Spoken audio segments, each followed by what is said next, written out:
Fala galerinha, professor Daniel Oliveira, mais uma vez aqui contigo. Mais um projeto do Governo do Estado do Maranhão, através da Secretaria de Estado da Educação.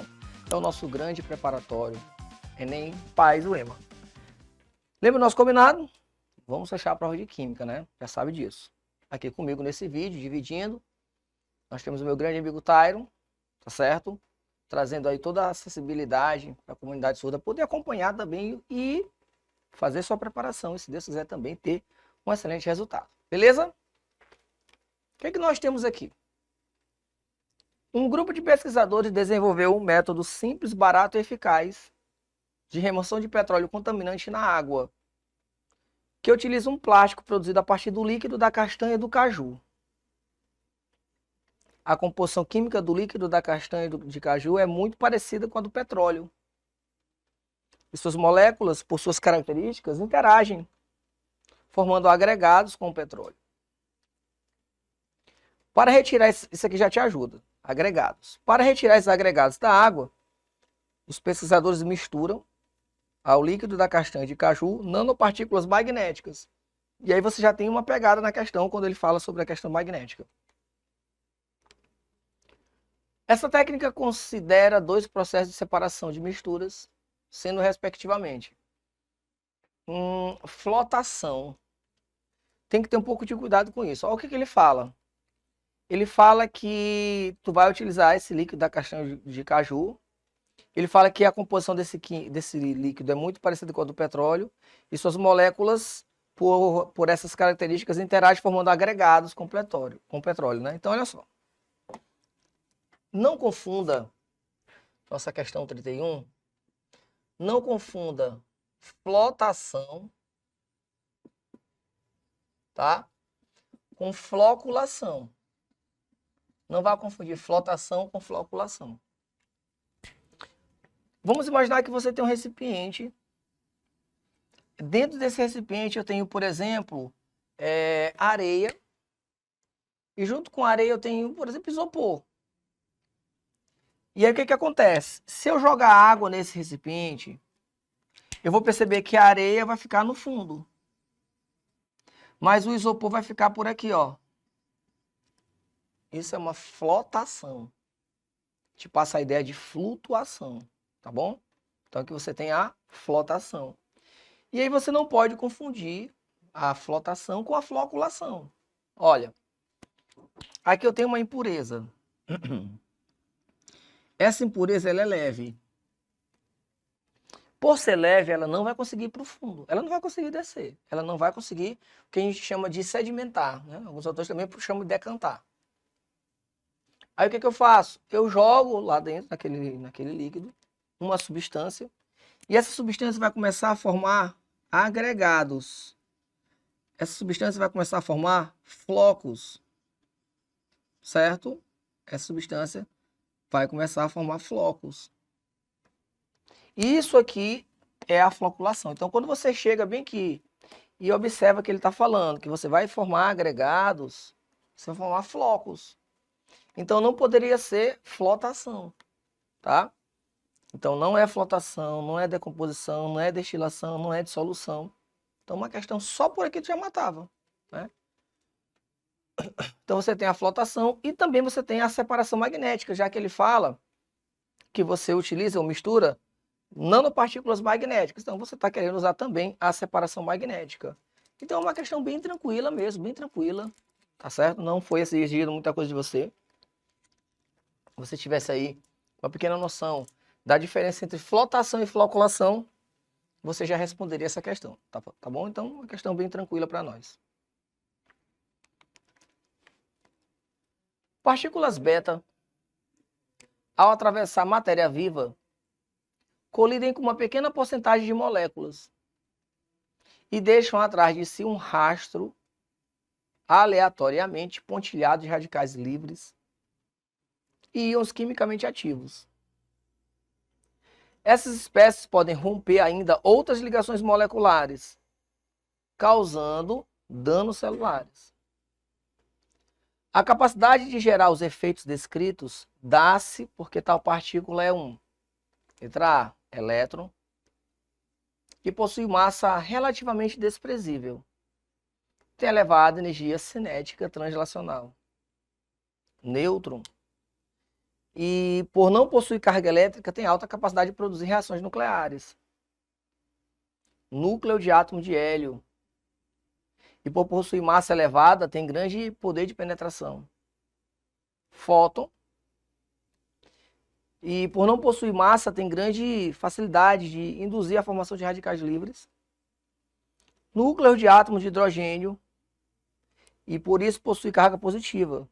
Tem alta reatividade química. Olha só, presta atenção. O que ele está te falando bem aqui? Que você vai emitir partículas beta. E aí eu vou te contar uma historinha bem aqui. Uma historinha bem básica da história do nêutron. E triste, mas com ela você conseguiria responder essa questão com facilidade. Quando um átomo, o núcleo dele não está confortável, a gente diz que ele está instável. O problema é que todo núcleo instável não vai querer ficar desse jeito. E aí ele vai precisar emitir radiação. Essa radiação emitida pelo núcleo é o que nós conhecemos como a radioatividade. Tranquilo? Beleza. E aí o que acontece? Eu posso emitir várias partículas e uma delas é a beta. Deixa eu te contar aqui o que é a beta. De onde é que vem a beta? Um nêutron não tem carga. Tem um nêutron, a massa do nêutron é 1. E aí esse nêutron colocou na cabeça dele que ele não quer mais existir. Ah, eu não quero mais existir não. Minha vida não tá legal. E aí esse nêutron resolve se desintegrar. Quando esse nêutron, que não quer mais viver, se desintegra, ele gera um próton. Um próton, ele tem um próton. Ele não tem nêutron, ele tem massa 1. Uma história bem básica, mas serve para te responder a questão.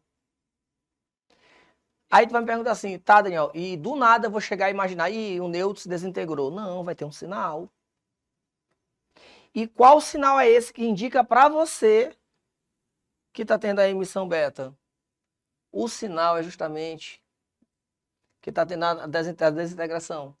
O sinal é justamente essa partícula beta. Partícula beta é um elétron que vem do núcleo, quando o nêutron resolve se desintegrar. Tu vai gerar a partícula beta tem carga -1, a massa dela, cuidado, aquele zero bem ali, gente, muito cuidado. Aquele zero não é de não ter massa, aquele zero é de ser desprezível, tá certo? Muito cuidado. Aquele zero lá em cima é porque a massa é desprezível, não porque ela é zero. E além disso, você libera outras coisas, como alguns neutrinos, por exemplo, que não tem carga nem massa. Então, uma questão como essa, que você leu inicialmente e ela parecia ser bem complicada, a partir do momento que você entende que a partícula beta é um elétron que vem do núcleo, um elétron que vem do núcleo, ele não estava no núcleo. Ele surgiu com a desintegração de um nêutron. Então você consegue identificar que você está falando de um elétron, por possuir massa relativamente desprezível. Gente, essa massa desprezível é porque a massa do elétron é muito pequena em relação à massa do átomo, por exemplo. Tá certo? Então você tem que ter muito cuidado com isso. Ó, só para você ter uma noção, Se você tiver um elemento químico como, por exemplo, o césio, número atômico 56, massa 137, número atômico 55, tá? Quando você subtrair, você vai achar 82 nêutrons. Sabe o que acontece se tu emite uma beta? Detalhe, essa beta veio do núcleo. Radioatividade é o fenômeno de núcleo. Se você emite uma beta, -1 e 0. O que vai acontecer? O que vai acontecer é que, se tem uma beta, é porque um nêutron se desintegrou. Então, eu não tenho mais 82 nêutrons, só tenho 81. Só que aquele nêutron virou um próton, 56. E a massa? A massa não altera. Porque para achar a massa, eu sou um próton e nêutron. Se eu tirei um valor daqui, botei para baixo, então meu filho simplesmente vai ter a mesma massa. Eu vou ser um outro elemento. Esse aqui é o bário. E a gente faz bem rápido, ó, a gente nem olha para o nêutron. Ah, eu tenho uma beta, aqui vai aumentar uma unidade. E lá em cima não muda. Tranquilo? Então, uma questão que era uma questão boa, dava para fazer com facilidade quando você domina aquele assunto, tá? Então, existem questões, gente, vai encontrar no Enem, questões que às vezes você, mesmo dominando o assunto, Daniel, eu sou bom de estequiometria. Às vezes tem questões de estequiometria que tu lê e o que ele quer aqui? Então, tem questões que vai exigir muito de você na prova. Tá certo? Então, essa aqui é uma questão que se você souber aquele conteúdo, você vai fazer tranquilo. Perfeito? Então, uma questão boa. Questão 32 agora. Questão 32. Olha só. Em um caso de anemia, questão 33 agora, desculpa. Em um caso de anemia, a quantidade de sulfato de ferro 2, aí a questão do Enem foi muito gente boa com você. Quando ela chega e te entrega a fórmula. Se ela não te entregasse, aí a guerra já começaria por aqui. Você precisa saber que o ferro tem duas cargas. O ferro pode ter a carga mais 2 e o ferro pode ter a carga mais 3. O sulfato, ele tem carga menos 2. O sulfato, ele tem carga menos 2. O que acontece? Quando você fizer a transferência de cargas, ó, você pode simplesmente tirar esse 2 com esse 2. E quando você fizer isso, vai sobrar FeSO4. Tranquilo? Esse 3 vem para cá, esse 2 vem para cá. Vai sobrar quem? Fe, quem vem para cá? 2. SO4, quem vem para cá? 3. Essa é a carga menor do ferro. Então eu uso o termo oso, ferroso. Por isso que ficou aqui, ó. Sulfato de ferro 2. Quando ele utiliza o número em algarismo romano, fica mais fácil ainda. Porque você não precisa, por exemplo, saber qual é a carga do ferro menor, né? Seria o mais 2. Mas a gente pode ter questão que ele pode falar sulfato ferroso. Aí complica, porque eu tenho que saber que se eu usei oso, eu usei para carga menor. Como esse aqui é a carga maior, eu uso ico. Então esse aqui seria sulfato férrico, esse aqui, ó. Sulfato férrico, sulfato ferroso ali em cima. Então a questão já poderia começar, sem dúvida alguma, com o nível mais alto, se ela não te entregasse a fórmula.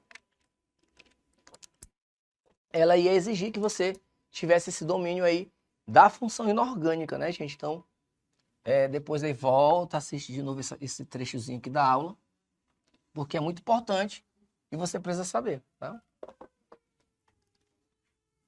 Em um caso de anemia, a quantidade de sulfato de ferro 2, aí ele te dá a massa molar igual a 152 gramas por mol. O que ele está falando aqui, ó?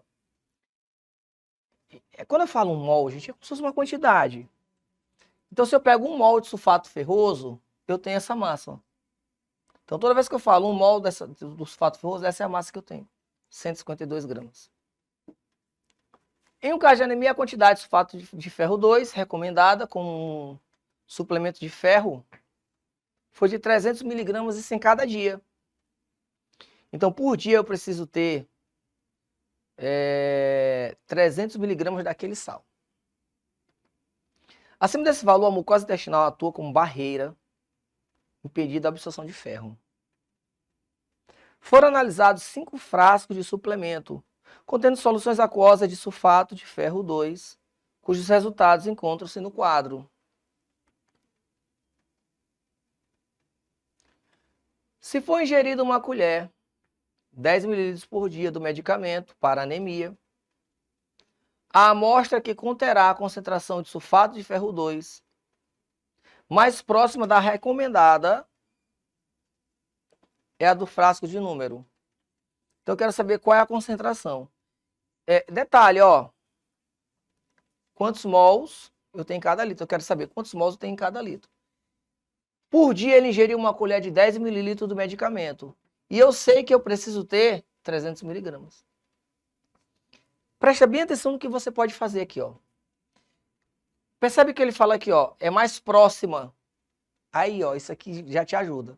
Como ele fala que é mais próxima, o que meu filho já faz? Já utiliza essa massa aproximada. Eu não vou meter 152. Eu vou jogar 150, que fica, ó, proporcional aos 300.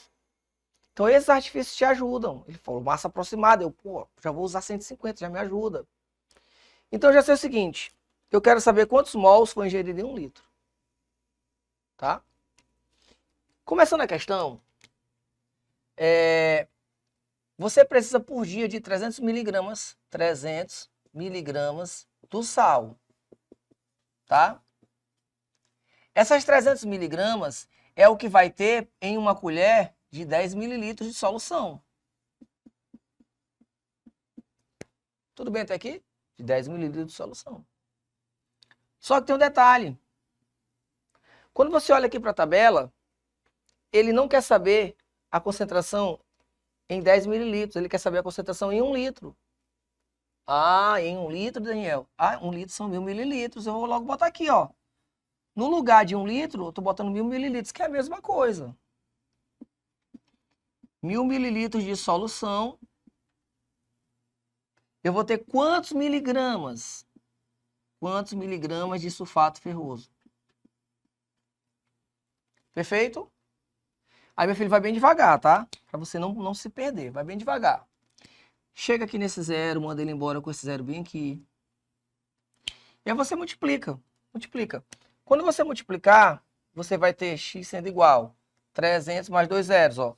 300, bota mais 2 zeros. Dá quanto? 30 mil. Daniel, 30 mil o quê? 30 mil miligramas. Mas eu já preciso deixar isso aqui em grama. Aí meu filho divide por quanto? Por 1000, né? Dividindo por 1000, tu vai ter quanto? 30 gramas. Perfeito?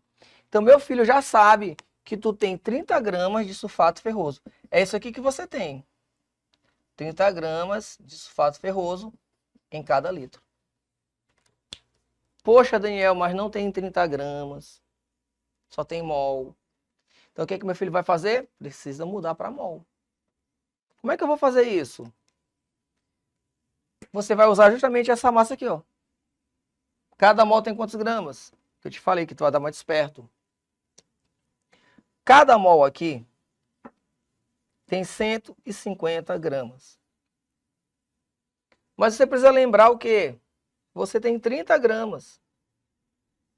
Então você está falando de quantos mols? X. Meios pelos extremos. Ó. Já me ajuda bem aqui, ó. Para ficar bem facinho para você, ó. Vai ficar bem fácil. Eu vou até terminar, porque tem gente que tem muita dificuldade. X vai ser igual. 30 vezes 1, 30. Dividido por quanto? Por 150. Perfeito? Aqui é com você. Você faz como tu achar melhor. Isso é matemática básica. Aqui é 15 vezes 10 a primeira, né? Quando eu cortar 30 por 15, vai sobrar 2. Aqui é 10 a primeira, sobe 10 a menos 1. Então, vai ficar 0,2 mols em cada litro. Ah, Daniel, não consegui entender como você faz. Gente, essa parte é a matemática básica. Você precisa ir no seu limite. Fica à vontade para você responder como você achar melhor, tá bom? O importante é que, para mim, é que você conheça e consiga estabelecer essas relações entre mol, volume, massa, volume. É isso que interessa para mim e para você. Óbvio que você precisa também fazer aquela continha, porque você tem que terminar a questão. Eu espero que você tenha entendido. Nós vamos ficando por aqui nesse vídeo. Tem muita coisa ainda para rolar. Se você está chegando agora, não esquece, a gente está na questão 33. Estamos na questão 33. Mas você vai voltar lá desde a primeira, porque já passou muita coisa boa. Ainda vem também muita coisa boa. Obrigado por tudo, meu grande amigo Thay também, muito obrigado. Espero vocês numa próxima oportunidade. Valeu, galera!